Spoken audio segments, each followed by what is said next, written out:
Well, today is going to be a brilliant episode, something that I've been looking forward to for a long time. Welcome, Nigel. Thank you very much. Good to be here. So today you've had quite the career, and without this seeming like an episode of This Is Your Life, I spent a bit of time on your LinkedIn this weekend. And it's just an interesting journey, isn't it? Covering everything from strategy, leadership, behavior change, all with clearly some really interesting relationship building strategies around that. All in transformation in emerging industries. And I guess that this is where the theme tune of This Is Your Life needs to come in. Started your career at McKinsey, and ahead of that became the director of strategy at Pearson, before joining the Financial Times. Actually, I want to talk about that one later. I think that's a really interesting one. And then you just supercharged your career, spanning everything from CMO, CCO, MD, chief exec and non-exec roles, from hotels.com, Kin & Carter, Money Supermarket, and how time flies, because it's been 4 years since you've been appointed CEO of Good Energy. I remember the day quite well, actually, and I think it's 4 years to the month. So I'm especially interested to just glean some nuggets of information from that journey. It's definitely going to be one full of behavior change, transformation, and we'll look at the state of renewables as well. But what was it like finding out about Good Energy? Can you remember the first time you heard about the CEO position? And maybe for people who aren't aware of Good Energy, what is it that Good Energy does? Yeah, let's start with Good Energy. So 25 years old, one of the pioneering challengers really to enter the UK energy supply market, just as really the country began to deregulate.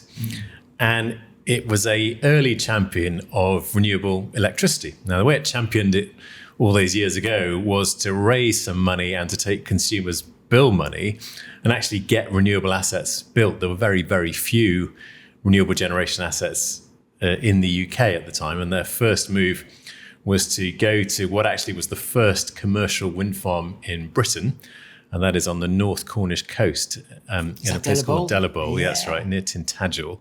And the farming family there had already been real pioneers in sustainability and green energy. They had some relatively small turbines generating power. And with Juliet Davenport, the company's founder, raised capital to repower them and sort of put 4, I think it is, modern turbines up in Delabole. And that was the early model. Invest in us, buy your power from us, and we'll build renewable generation. And they built another wind farm in a place called Hampole, which is somewhere near Doncaster. They built solar parks largely across the southwest and the south of England. And quite quickly discovered that they were actually there was more demand for what they did, more demand from consumers to buy a renewable product that they knew and trusted was renewable than they could generate. So how are you going to get the power you need to sell? And what they did which is still the basis of our model today, was then sign up lots of independent generators and buy the power from them. And so, even today we buy half a terawatt, if we're going to get technical about it, worth of electricity from just over 2,500 small generators, who tend to be a farm with an anaerobic digestion plant on it or a couple of wind turbines. Some of the investment funds will own smaller solar fields. We work with communities a lot. So here in Bristol, we buy the power from a lot of social housing rooftops with the Bristol Energy Co-op. We buy it from village and community hydro schemes. And that gives us a position that we then sell to consumers and businesses. And that's who Good Energy are. And we have a reasonable claim, I think, to be Britain's greenest energy supply business, and one that is now focused on investing behind services for small-scale generators, installing solar and storage in people's homes and businesses, investing behind Zap Map, the leading app for electric vehicle drivers. So it's been quite a journey for the company. And I come into it quite late, really. So it's had 20 years of history without me really knowing much about it. And the whole reason I knew of them was twofold. It's the usual sort of serendipity of anyone's career, really. One is that one of the non-executive directors, a man called Tim Jones, was actually a colleague of mine at Money Supermarket. And he'd been recruited to the board of Good Energy because of his knowledge of technology, big systems. And so I knew a bit about it because Tim was on the board. And then more directly, at Money Supermarket and Money Saving Experts, I don't forget that they own Martin Lewis's business as well.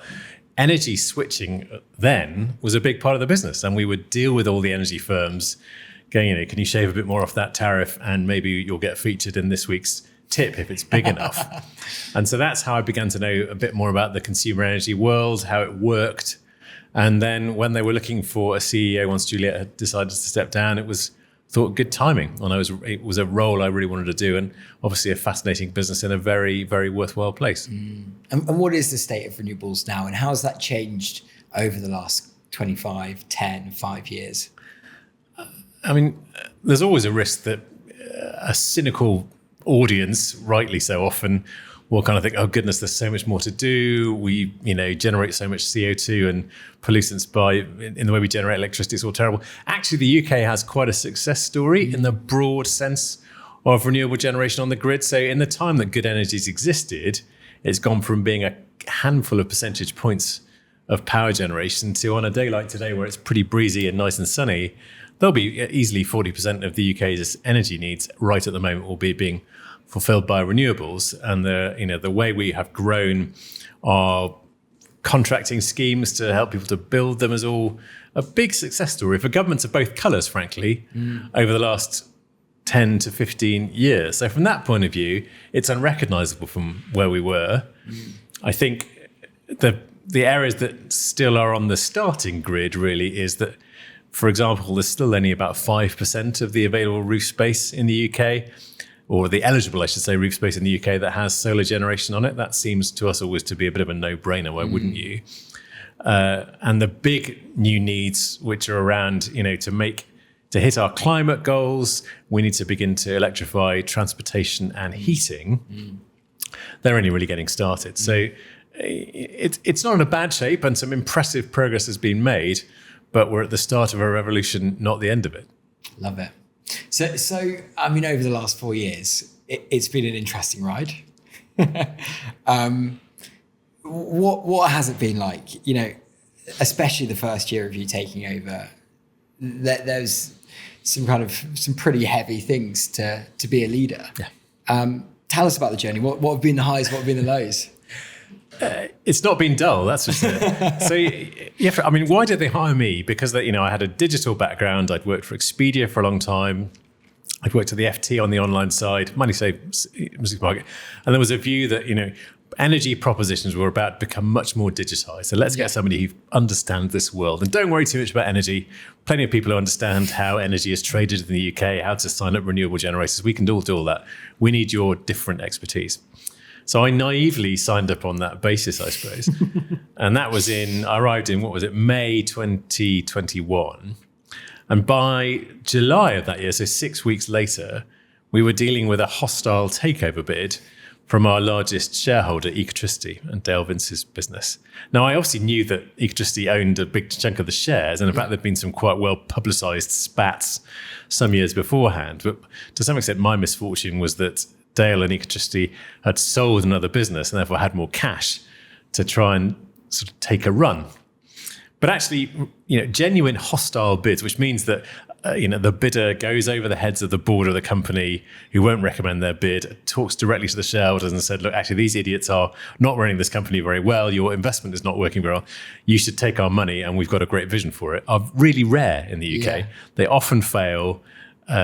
They're expensive things to do. Most people advise it. That was the only genuinely hostile bid, if you look down the takeover panel's sort of list in 2021, that went all the way through the process.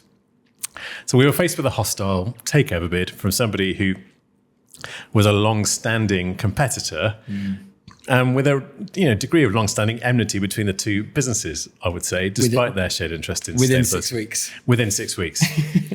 So at that point, I probably, I'm sure at some point I did think this wasn't quite what I signed up for. But actually, it has a wonderfully galvanizing effect on both you as a leader and your sort of integration within the business, because you either sort of sit there thinking, well, I wish this would just go away. If I ignore it, maybe well, or you just think, well, let's get on the front foot here. Yeah. And that was the only choice. Yeah. And so what I was really convinced of the fact is that actually, one of the things I'd done a lot of in my career is work in public companies. So I knew a bit around how a company deals with its investors and the rules on that side. And I could imagine that the whole team was going to feel pretty anxious about what was going on and probably weren't au fait with everything that went on in that world. So we just had to be as transparent with everybody as we could within the pretty constraining rules. Yeah. And sort of saying to 90% of the team, or 95% of the team, you just need to carry on doing what you were doing because this has got nothing to do with you, really. Yeah, business as usual. Business as usual, because a takeover bid is really a structured sort of essay and argument competition around your future plans for the company and who is likely to achieve the best returns for shareholders, who is most consistent with the shareholders' wants and needs. So it was a very small group on a day-to-day basis who, if you like, fought the takeover battle along with some great advisors. And everybody else, you needed to be focused and on it and not too worried about what was going on. And so the only way to deal with that was a lot of communications. Yeah. We launched a weekly video update from me. So I would just sit there and talk into my phone and we would upload it and send it out to everybody. You do a conference call for the whole staff whenever any sort of piece of news breaks. Yeah. How interesting. And I guess this was just coming out of the back of COVID as well. It was, and we were still working. We were still very much in hybrid working. We'd hardly got back into the office. I look back at the videos occasionally, just out of interest, and there I am in the home office often. You're wearing your face covering when I was going to the Chippenham office. Most people didn't know I was, and I didn't really know who they were either. So it took me a long time to learn anyone's names apart from the direct team involved in the takeover. Wow. And then energy crisis. Yeah, so there was a real moment of sort of punch the air, we've won this. And the reason we knew we won is because the bidder needed to attract support from a certain number of shareholders to get over 50% in control. And there's a defined process for doing this. And if you don't hit that number by a certain date, it falls away. So the bid falls away in October. And there's a moment of, great, we've saved the company from a fate it didn't want. And we've saved the shareholders, we think, from an outcome that isn't great for them. And within about 2 weeks, all chaos broke loose. So what happened? It's a look back and laugh scenario. Because there were plenty of times you thought, well, maybe I wish we'd lost the takeover battle, frankly. The wholesale cost of gas in particular, that tends to drive the electricity price in the UK as well, leapt up, but it leapt up 8-fold because of increasing anxiety at the time that Russia was going to invade Ukraine and there wasn't enough gas around. And markets tend to overcorrect, so it wasn't going to last in that place forever. But what was important is if you hadn't already secured the gas you needed, or you hadn't or cleared, in Good Energy's case, we sign up all the renewable generation, so we know it's 100% renewable, but then we have to work in the same market as everybody else as well, so we sell it back into the marketplace. And if anyone was short, they would then have to buy at that price, which is 8 times the price that it was 3 months beforehand. Which is why all of a sudden, within a couple of weeks, really, 2/3 of the market went bust because it just didn't have the cash to buy that. And I went from, my career has not really involved much in the terms of government work to date. And then I'm on these conference calls every other day with the energy minister or the Secretary of State for Energy, Kwasi Kwarteng at the time. And it was extraordinary. And all the time, we're obviously trying to manage our business. And we were conservatively run and well hedged, as in we had forward bought most of the power.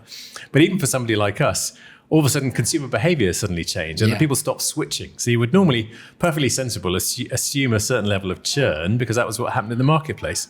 And all of a sudden there was no reason to switch. Nobody had any new tariffs out there. Your customers are staying with you. You've got to make sure you've got the power and gas that they need. So you have to go out and buy it. And the prices have gone through the roof. And then it got worse. And then it was a really still December for a while and quite cold, which drives the price through the roof. And again, we don't have all the contracts we need, so we have to go out and buy it in the short-term market. And we were living somewhat hand to mouth. In fact, at one point, we did have to, obviously, meanwhile, you're a public company, so you're obliged to tell the market any meaningful change of circumstance. So at one point, we did have to put an announcement out saying, look, this is a profit warning. So, we are losing money at the moment because we're having to buy power in the short term, and unless we can find some new funding, our long-term future is in doubt. So you had to be. Whilst a lot of your competitors were literally going under. Going under all the time. Headline news kind of stuff. And including some very big and infamous failures, really, like Bulb, who went under with hundreds of thousands of customers and debts potentially into the billions. And the team were managing this brilliantly. And we obviously, at this point, like any business, cash is king. You're looking at your cash balance on an almost daily basis, really focusing on collections and making sure the money's coming in the door as well as going out the door. And you were sort of thinking, okay, well, we're okay now, but we are 1 or 2 nasty weeks away from just being in trouble. There's a limit to how long anyone, British Gas included, frankly, through this process, can sustain this. And probably rightly, the government weren't going to step in particularly. There's a process the regulator runs if a small energy supplier goes bust, but then some increasingly big suppliers were going bust or exiting the market. And the strain on the people involved in the front line here, so this is kind of, I'm managing the cash, I'm managing the energy trading, was visceral actually. And as the organization's leader, you think, well, am I more technically gifted in these areas than they are? No, they are the experts. What I can do is give them the sort of cushion and the airtime to get on with what they're doing and basically tell them there is no bad news. You need to tell me everything. Don't hide anything. Because you could see that, we are dependent on 5 or 6 people here and, they could buckle under the pressure because it was inexorable, really. Yeah. Well, I guess for context for listeners, we've been working with Good Energy for the last 5.5 years. And so we've been through this journey as well. And I remember, I think it was on like a Thursday or a Friday afternoon, the amazing Ro gave me a call and she was like, we literally need to turn off all advertisement right now because it's costing us more money to acquire customers than to not have them at all. So can we just turn off all of our acquisition funnels? And we're like, what? And that makes no sense. We weren't alone in that at all because obviously it doesn't on face value make any sense at all. Great, you're acquiring customers, but you just remember that you can't move your price up that much or that quickly. So yes, you could sign up a new customer on the 30th of October 2021 and the actual cost of their usage would be 30-40% more than you were able to charge them at that point. Do that in any sort of numbers, you will go bust pretty fast. And actually, of course, what was happening is that every other energy supplier in the UK was pulling their marketing and switching off their customer acquisition as well. In fact, the regulator requires you to be open for business. So you could have called us and we would have taken you on, but as indeed most of the suppliers would have done. But it just didn't make any sense to be out there. Bizarre, really. But and I remember it so clearly because it was kind of like, well, this doesn't make sense. And they were like, yeah, it doesn't quite make sense to us, but it's definitely the truth. And I remember them kind of almost it's that ripple effect of communications, which, it must have been an incredibly complex time for you. How did you deal with it? Mentors, have you got mantras that you live by, or is it just that there was so much to do that you were just constantly busy? Yeah, I think it sort of focuses the mind, actually. I mean, so I've worked with some great people, but I wasn't particularly talking to a mentor at that point. We had a board of directors with a public company, and they were fantastic, actually. Particularly our chair, Will Whitehorn, whose career was a very long stint in the Virgin Group. He was Richard Branson's initially sort of investor relations communications guy. Ended up running Virgin Galactic, the space exploration proposition they've got. So he's seen a few scrapes, as it were. And so Will was fantastic around kind of, look, we are confident and in business until we're absolutely not, because that's the only way to be in this kind of environment. And just clear, quick decision making. And actually, rather, normally a CEO is terribly busy spinning a lot of plates. If your only plate to spin is that we're going to stay alive and then we'll figure it out, that sort of makes life a bit simpler, really. So I look back on that time and I do remember the stress feeling quite physical and thinking, good Lord, I mean, this is not good, is it? Because we just told, it's exacerbated for us by the fact we just told everybody not to take 400 pence a share for the company. Yeah. If you make a few wrong calls and it goes against you, this could be worth no pence a share, which would double down on the, already the sort of people's employment, customers' money you're at stake here. So you need to be pretty careful with this. And it was extremely stressful, but it was very galvanizing. And I do remember a call, we got through to Christmas, the wind had started blowing in, so our generation portfolio was generating a bit more power. We were selling some of it back. And talking to my CFO, Rupert, who's been with me, he was in the company already, so we've worked together on that. And we sort of resolved that we were going to fight this. We were absolutely going to do whatever we could to make sure we had the cash in the company to sort of survive and go from there. And actually, that was probably a low moment, along with the fact that our would-be acquirers, Ecotricity, had launched a bid for an emergency meeting to remove the chair and stop us from doing the thing which we knew would actually free up cash, which was selling our own generation assets. They only generated 15% of our power anyway, so they weren't vital for our business. There was a lot of debt attached to them, which used to put investors off. We were pretty clear that, look, this is the time for clear decision making.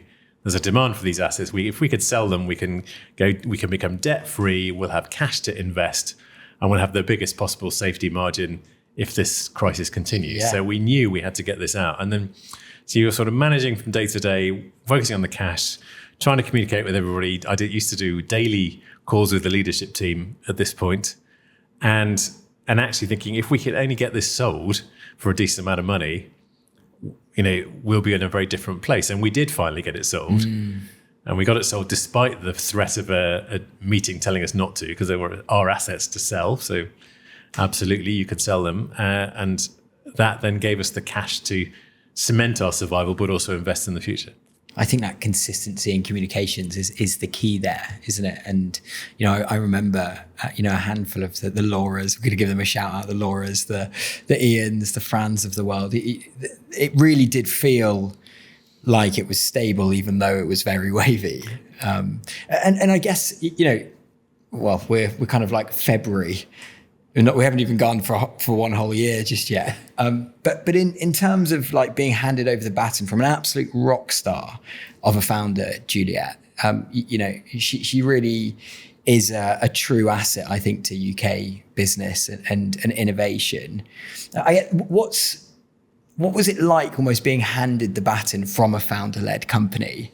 And, especially somebody who is very visionary. And how did you almost manage that? Was that an opportunity, I guess, in a time of chaos and transition, to be able to kind of almost have a very clear point of view? Or was it something that you almost had to adopt somebody else's leadership style partly? No, Juliet was a great help through this whole period because she was very supportive of my appointment. She and I used to speak regularly. She had encyclopedic knowledge of what could go wrong because nobody founds a business like that and runs it for 20 years without seeing the odd scrape. So, she was constantly advising on where she thought the bear traps might be. But actually, they'd announced, because it's a public company, you have to announce any intended change of leadership. So they'd already announced that she was leaving and she began to step back. So what I didn't have to do was almost kind of, she'd find that she'd been running at full pelt and kind of walk in and pick it up. There was a sort of a clean slate for me to pick up. And then actually events rather dictated how I approached things. So that probably made the handover a bit easier in many ways. Juliet was around. She was still on the board for another year. So she was, was a major shareholder. So she had a stake in a lot of this. But she was a real help in that.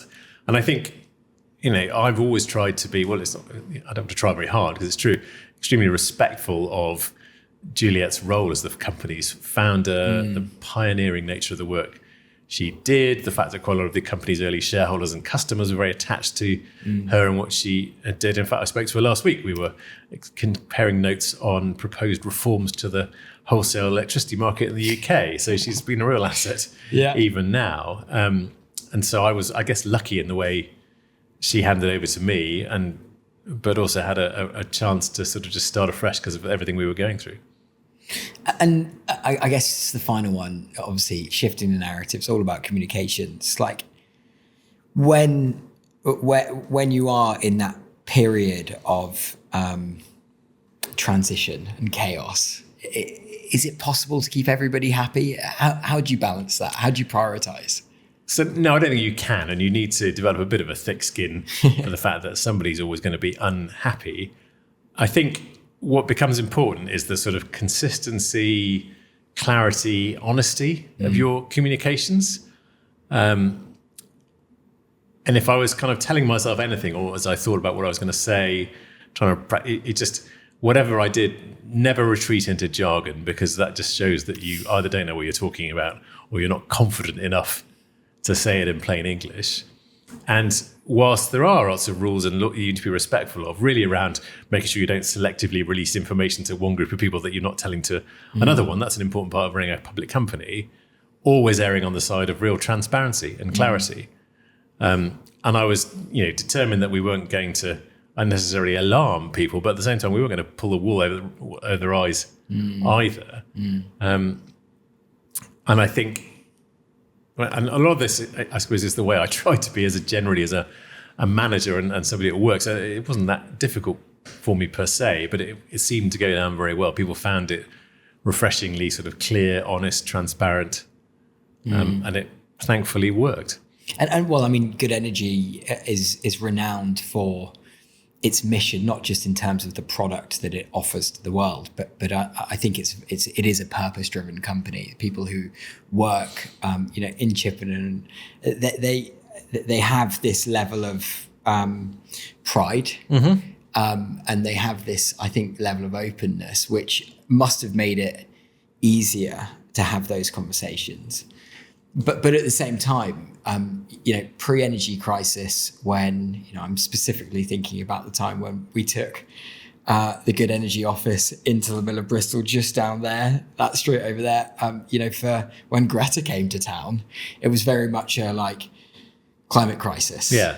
The kind of the narrative around net zero was the mission of the company. That isn't necessarily what the company is now. Is that because the rest of the industry is caught up with renewables, or was that ended almost because of the energy crisis, the cost of living crisis that's been going on? I don't know if the energy crisis put an end to it. It's more just a development in the company. I mean, one way of thinking about it is almost kind of, there's a Simon Sinek video lecture, it's years old now, about don't sell your what, sell your why. Yeah. Good Energy's actual underlying purpose, its sense of why we are here.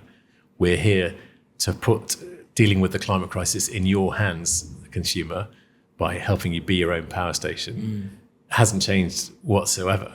What has evolved, I think, is how we bring that to the market, how we get consumers to adopt it. And that is partly because energy tariffs became much more expensive. So, and we're more expensive than the price cap because we're actually genuinely different, selling a different proposition, which has to be sourced 100% from renewables. Ofgem do agree that the price cap shouldn't apply to us, but it's harder to justify that premium in a much higher price environment. And we try and make sure it moves both below and above the cap at times. But what we do has changed. And, in the generating and supplying was the old business. And now we're saying, look, it's other people who generate. We bring them, we help large and small generators come to the market with their renewables. We'll sell them for them, and we'll help other people join the revolution too. They're providing those services around heating, or particularly solar and storage. And that is a change for us. And that just means that, our main job of communication almost is to help people understand how they can take things into their own hands. And actually, yes, there is a big environmental sustainability argument for why consumers want to adopt these things. There's also a cost point. So the message has changed and evolved just because the environment has. Can you scale mission and margin at the same time? I hope you can. In fact, scaling without a strong sense of mission is quite a hard thing to do. Because look, there will always be fluctuations and ups and downs in terms of quarter-on-quarter progress, but the real scale stories have an underlying sense of mission and do so. And I think one of the things I've tried to do with Good Energy is almost say, look, I've had a business career, and my business career hopefully has often been in quite purpose-driven brands, and you'll be very true to their purpose. But I'm here to help grow a business because I think that growth is in and of itself a beneficial thing for consumers, for the environment. The UK's energy transition story needs a business like Good Energy to grow stronger and touch more people. And that, I think, is an important add-on to, if you like, the sort of sense of protest and mission that was already there. I couldn't agree with you more. And look, we've got to make the business case for it to scale. But ultimately, with such a founder-led, deep mission-driven organization, have you had to make strong compromises to that mission? so that, you could ultimately stay afloat in market conditions? I don't think we've had to compromise the mission that much, if at all, really. So the general sense of, look, we have very high standards in terms of how we procure power, sticking by our commitment to 100% renewables, being very transparent, even on a half-hourly basis when we're covered. That hasn't changed whatsoever. And it might have been very easy to think, hang this, we're just going to go and buy a load of power in the marketplace, it's cheaper. We haven't, for a minute, changed anything of that whatsoever. I think, what has changed, well, our marketing has had to become much more of a sort of product marketing idea. We haven't been able to afford that much in the way of brand marketing and spreading the wider mission anymore. Point one. And I think we've had to occasionally make some tough decisions in terms of cost and investment, but actually the business has had to do that before. So no, I just think what you see is an evolution of the messaging, because what we sell, what we do has changed. The underlying sense of mission is very strong there. And I wouldn't want to change it, because it's one of the things that makes Good Energy a strong business. It means a lot to our consumers. It means a lot to everybody who works for the company, and they would see through a fraud tomorrow. Interestingly, whilst all of this has been going on, you've also been going through B Corp, and you got certified tail end of last year. To me, actually, that kind of depth of purpose and mission has only just been bolstered because of that. And so it's interesting that they've almost been going hand in hand. What's B Corp taught you about running a company? Actually, running a successful business and its sense of mission and impact and environmental impact are consistent with each other rather than opposite each other. Yeah. So getting to B Corp status, if you like, took us quite a long time, but it's only because the bureaucracy of B Corp takes quite a long time. There's a lot of people who want to be certified. It takes time to get through the process. We entered it pretty confident, frankly, that our practices were very sustainable anyway. And that was in fact the truth. Our score is very high. So, what I think it taught us is that, actually Good Energy wasn't plowing a lone furrow. There are a lot of other businesses with similar values. If I've been surprised by anything, it's the impact of being a B Corp on our consumers' perception of us, on employees' perception of us. It's something that has real sort of meaning for certainly green-minded consumers in the UK. And so very glad to have got it. Yeah, no, I couldn't agree with you more on that one. And ultimately, it's just almost another string to the bow that you're the right organisation to shop with. But at the same time, in terms of the general energy market, you are still quite a small fish. And, over the past 5.5 years that we've worked with you, we've certainly seen lots of different moments of the company, from kind of TV ads at brand awareness up here to these kind of visionary stories of small home generators that you just talked about, to the general economic benefits of a whole home generation approach. But it's all kind of been held with that small changes make a big impact message. The reality is we need to do net zero by 2050. And there is definitely a real need to unlock things like capital, change behaviours en masse, build some genuine trust in renewables still, and ultimately develop purchasing decisions, I would say, across the board. What is it that we need to unlock to move forward, and how do we do that? Yeah, I think so. The big sectors that are yet to move, so if general power generation in the UK has moved in a green direction, transportation hasn't that much, heating hasn't that much, and certainly the solar opportunity is very underexploited. So, and I think that's going to change, by the way. Our expectation is double-digit compound growth rates in demand for these technologies in the next few years. And why is that? Well, the product is getting better. Yeah. So, batteries are better than ever in terms of how much the power they can store. The phone apps are quite fun for people, to sort of see how independent of the grid they are. Electricity prices, unfortunately, look set high, which means that the economic payback for getting solar, particularly for businesses, and at this point, it is as simple as a business is largely using power during the day and has a single-story premises with a flat roof, so you can get a lot of storage. And the payback, if you run a business in a business park that we see around the country, you'll get your money back in 3 or 4 years on a solar installation. So almost at that point, why wouldn't you? So I think there is a sort of a mass adoption of solar power to come through, and decentralising that is much less contentious. Politicians may have strong views on fields of solar panels, but they tend at least to be aligned that if somebody wants to cut their energy bills by putting some solar on the roof, that's all right. Yeah. Even Richard Tice does that, I'll gather. So that, I think, is an obvious area for us to focus on. And then, how can we encourage mass adoption? Because at the moment, these are largely, purchases for either businesses who can raise the money because it's got a decent payback, or individuals who have, the 15,000, say, to spend to do the job. And I think what we're hoping to do is to bring the capital to bear. We've got new owners now who are looking to invest quite significantly in propositions that make it much easier to adopt solar and storage and become your own power station. So can you turn it into a subscription product, rather like our phones are? So, most people don't buy a handset straight off. They commit to a certain amount of money per month.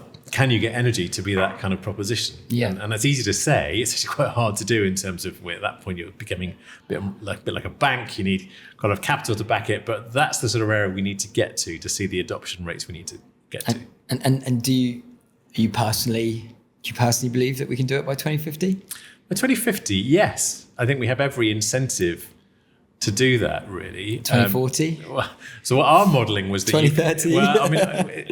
I think Ed Miliband's 2030 for a green grid is a stretching target. And I say this as somebody who runs a green energy supply business. I think, I'm all for stretching targets, but our analysis of the numbers would suggest that, you need to get Hinkley Point, for example, on stream, providing quite a lot of base load to get anywhere near that, and that would be 2035, even with a substantial rollout of solar across the UK's rooftop. So 2030 is going some, and I think most people involved in the market, sort of professionally and seriously, would suggest we're not going to be there. 2050 even does require this kind of mass change to heating, transportation, energy generation, which is going to require, the propositions to allow people to adopt them at scale. Now, I think we can get there in terms of solar and heat, provided we can put capital alongside it. The government has a role to play here. So building standards, we regulate all sorts of things. Why are we still building homes with relatively poor insulation standards and without solar and storage on them? That seems to be an obvious area we should tighten up. And then heat will be a slow burn, I think. But again, slowly you get a sense that people recognise that heat pumps can be a superior technology. We see a lot of people, for example, coming off heating oil and bottled gas type products to come into a heat pump, which is a much cleaner and better solution. It'll come. Media's definitely got a bit of a role to play, though. Hey. Well, it's interesting, isn't it, that renewable generation has become a front line in the culture war for reasons I can't actually really so weird explain. We're a long way here from the debate on trans rights or what have you. This is around getting awfully upset about a boiler replacement, which, put it like that, seems bonkers. Yeah. But I guess the populist side of the debate gain oxygen by finding things that you can feel aggrieved at, in this case, high energy costs, and making an entirely false link between those high costs and the green agenda or renewables. Our energy costs would be a lot higher if we hadn't made the strides we've made in terms of renewable generation over the last few years, believe me. But it's unhelpful background noise, certainly, particularly on the heat side. And you just mentioned something about, apps are a lot more fun to work with. That almost gave me a little bit of a shine into your previous kind of roles, and ultimately your career history has been quite tech and transformation focused. It must have been an absolutely fascinating job being, was it director of online publishing at the FT during 2003 to 2006? That was a fun time for the internet. Obviously Money Supermarket has been very interesting in terms of kind of transforming behavior change. What has that taught you about, I guess, the journey in the future of renewables, but also what's happening around us when it comes to AI? I mean, it's pretty vast, the rate of change, both in our personal lives and at work, isn't it? Are you excited? And what is What has been the kind of the ingredients you've learned from previous careers around how communications changes for that digital adoption? So, I mean, there's of course a lucky break in all this, which is that I was fascinated by the media and publishing worlds. I actually wanted to join the BBC when I left university, but they wouldn't have me on the traineeship scheme, so I wanted to become a management consultant instead. In my dream job when I was growing up, I wanted to present the Today programme on Radio 4, and I've just about managed to fulfill it by appearing on it for a couple of minutes during the energy crisis, but that's Epic. it. That's a big win. Yeah, it was a bit of a win, but it meant that I was very keen to join Pearson, which is a media company. Yeah. And I was, trying to grow my career there at the point in which the publishing industry was being transformed by the internet. And the adoption, and actually newspapers was very interesting because at that period, there was a real tension between the online side and the legacy product, because the print product was still making most of the profit for the paper. The journalists, by and large, wanted to write for the newspaper. It was the rhythm of daily life that they were used to. There was a deadline in the evening. And they're very exciting places to work in. People talk about it going off stone as if the presses were still rumbling in the building. They'd stopped rumbling in the building by that point. But you were trying to argue for something that was kind of new and had a different rhythm of operating. And actually at that point, commercially just didn't yield as much money, certainly for something like the FT, which is a very high cover price in the UK and quite lucrative at the time, print advertising. And so we were almost investing ahead of our time there, partly because the issues with the legacy product or with the older product weren't that terrible. People like newspapers. It's only as it became, much easier to consume the product in print that your expectation of news during the day grew, that you wanted to search through the archive, that it became a useful tool, that the adoption grew and grew. And even then, the economic models behind them arguably took another 10 years for most titles to begin to get to grips with the idea that giving it away for free and making not much money on the advertising side was not the route to sustainable business. The FT was in the luxury position of being a specialist title and therefore had the right to charge for content pretty early on. We were charging even in that period. Whereas the other businesses, more so, I think they, by the time I got involved, they were already scaling to mass adoption, because actually picking a trip from a brochure or going to a travel agent wasn't a great experience, really. Yeah. And so they were shooting at an intermediary who it was easier to sort of take out. And the same for the pioneers of price comparison. Actually, getting a new car insurance premium when I first passed my driving test was an absolute pain in the neck. You had to ring around a lot of people or go and see an insurance broker. So experience is everything. Experience is everything, and the propositions were really compelling, and that's why the adoption was so quick. And at that point, if you're there at the right time, you can scale and grow a business very quickly. And that was our experience on hotels.com, especially when we went to new markets outside the US and Western Europe. And it was the experience of the founders of Money Supermarket and Money Saving Expert. And I think if you think about energy, actually the energy crisis has rather diverted our attention from what should be pioneering a new and better propositions.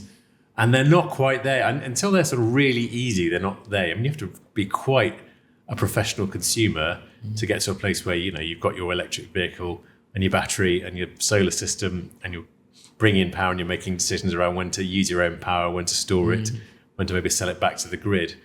But, products that make that automatic, that use data to make intelligent decisions, are pretty much with us, if not round the corner. We had a trial of flex heating over last winter, and I'm using jargon there. What I really mean is we'll do the thinking about when to switch a heat pump on and when to not, to maintain a certain temperature and save you money. And you're sort of saving consumers hundreds of pounds over the winter now by doing that sort of thing. So we're not very far off, hopefully, the breakthrough proposition that says, look, you've got the ability to store power either in your car or on the side of your house, generate power, you're using power.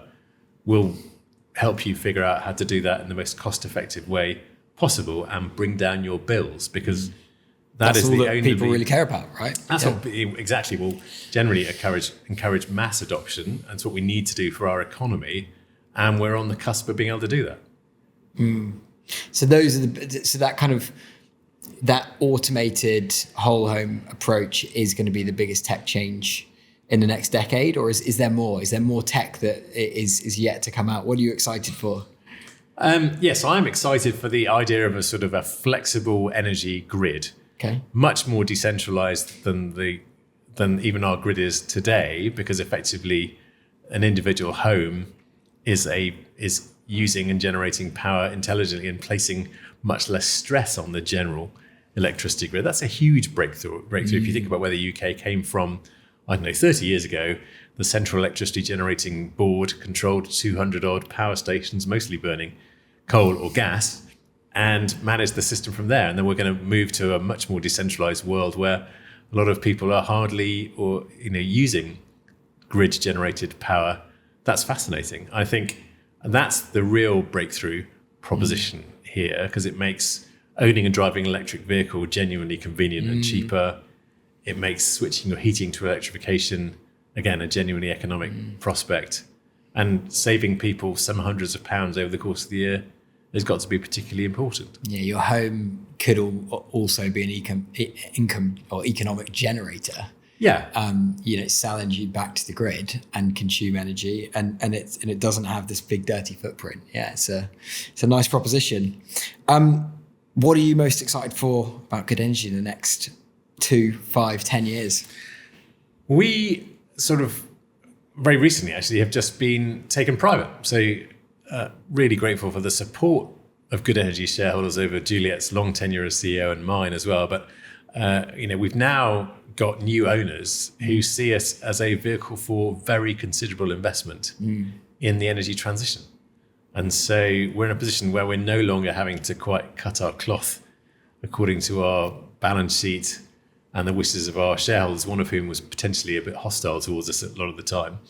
And so, we're going to try and take that money and invest behind some compelling new propositions to really bring the renewable products to a lot more, particularly businesses, and to really get behind the thing we're talking about here, which is around flexible consumption of electricity backed up by well-installed technologies in the home and in the business. I think, the future's only just beginning for Good Energy, really, and we're in a great position to be able to adapt to that. What I love about this industry and an absolute success case study with Octopus Energy not even existing 8 years ago to now being, I think, the largest energy provider in the UK. It just shows that traditional versus new can actually be genuinely disruptive and positive.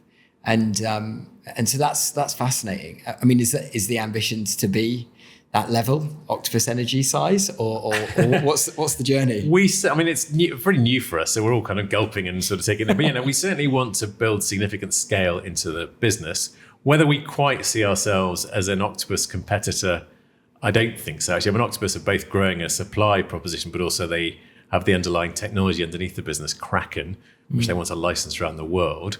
We would see ourselves much more as a kind of driver of helping people to make the energy transition itself. So much more adoption of solar and storage, much more tariffs and flexibility that help you use it, really driving the growth of Zap Map through the UK's EV world. So it's a slightly more specialist proposition, and it's much more aimed at the energy transition customer, I guess. Because we coexist with Octopus. We were the first people to license their technology platform. It has enabled greater levels of efficiency and customer service within Good Energy as much as anyone. We're sort of something of a poster child for the technology they built. So I think we can coexist with them, but we're not quite taking a tilt at them. Yeah, no, I love that. And it's so interesting going to case study films where we've got heat pumps, we've got solar panels, we've got these people who are often quite techie, let's be honest.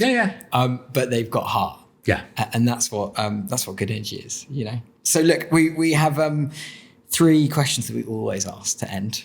We're not going to be changing now. What book or podcast, in or outside of business, would you recommend to our listeners? So I'll give you a book and a podcast if you like. All right, so you can have both. Book, we talked a bit about the fact that I'd come from a lot of the digital world. Yeah. Not full on maybe tech bro West Coast, although Expedia had its moments. But I found Careless People, which is a relatively recently published account of senior life at Facebook by Sarah Wynne Williams, I think the author's name is, compelling. Yeah. In good and bad ways. Yeah. And very consistent with mine. I'm not claiming prescience here, but you go and meet these companies when you work for people like Money Supermarket and Expedia. And Google is like, you go to meet a big technology company which employs a lot of clever people, and it knows it has kind of huge ambition and It knows it, it's a very strong position in a lot of markets, and it takes a lot of advertising money. But you are talking to sort of a technology company that's a bit rational and knows that it's built the best search engine out there, which is why people use it. Facebook always did feel a bit more like a cult. You would go and meet these people and they will say, well, let's see what Zuck thinks about this. Even if they're relatively... And, that book was a sort of a horrifying corroboration, really, of that. But page turning in its kind of look away now nature. So really worth reading, I think, and understanding. What about the podcast? Podcast-wise, I am going to recommend Political Currency, which is the... maybe not the most original choice, but it's the George Osborne, Ed Balls podcast on those subjects. And as you would hope, they are, genuinely insightful about it. They have been there, whether you agreed there with what they did there or not on either side.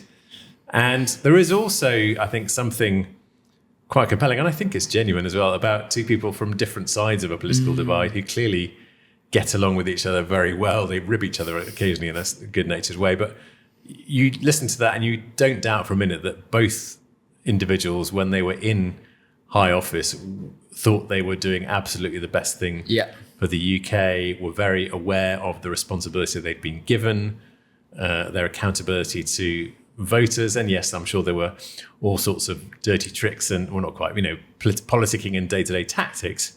But I listened to it and I think, thank goodness we had people like that in government, and I rather wish we had more now. But it's a compelling listen at times, actually. Okay, well, there you go. You've got a big day in the office. What artist or album are you playing on the stereo? Either in the car on the way to work or to amp you up in the morning. I'll give you two here as well. Maybe I'm being indecisive. Okay, and they tell you a bit about me. So my go-to album, because it was the soundtrack of our A-level summer, is always the Stone Roses debut album, brilliant, eponymous album. So I did my A-levels in 1989. I've got various pictures of friends of mine who are still good friends now, and I can tell that on their Sony Walkmans, just to age us, that they are listening to the end of I Am the Resurrection, which is, I still think, the finest 3 or 4 minutes of music laid down in the last 40 years. Love it. So, that's where I would go. So it doesn't do much for Manchester United anymore, who still run out to This Is the One, but it doesn't really help them.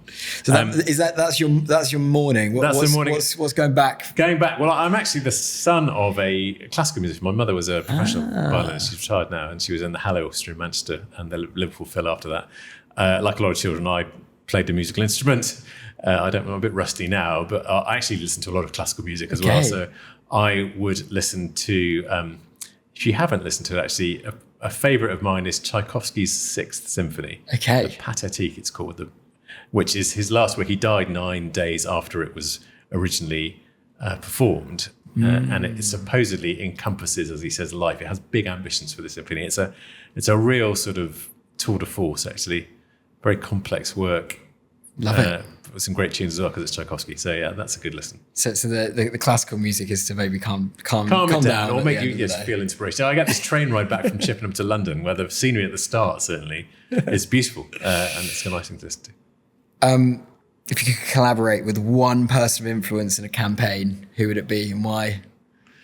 Well, Good Energy's tried, isn't it? I mean, we tried to. We obviously all went to meet Greta Thunberg back in the day. There's a picture of David Attenborough on the wall of the office. But somebody I never got to meet, but I think would be fascinating to work with, would be Richard Branson. Yeah. So we obviously had a chair, Will, who'd worked with him very closely and had that real sense for where Virgin had sort of taken a tilt at an incumbent, and this sort of sense that we're on your side against the bad guy.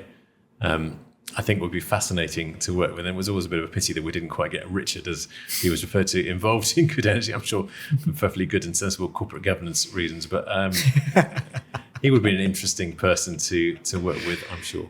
I definitely can see the David versus Goliath story in there, for sure. That's Nigel, absolutely fascinating. Thank you so much. I know you've got a very busy calendar, and we could chat for absolutely hours. But yeah, especially fascinating hearing everything around transformation, the personal, honest story around leading a company in hard times. And I guess I'm off to go and find Richard Brance's manager's contact details. And thanks so much for being on the Shifting the Narrative podcast. Pleasure. Thank you for going easy on me, and look forward to working with you in the future.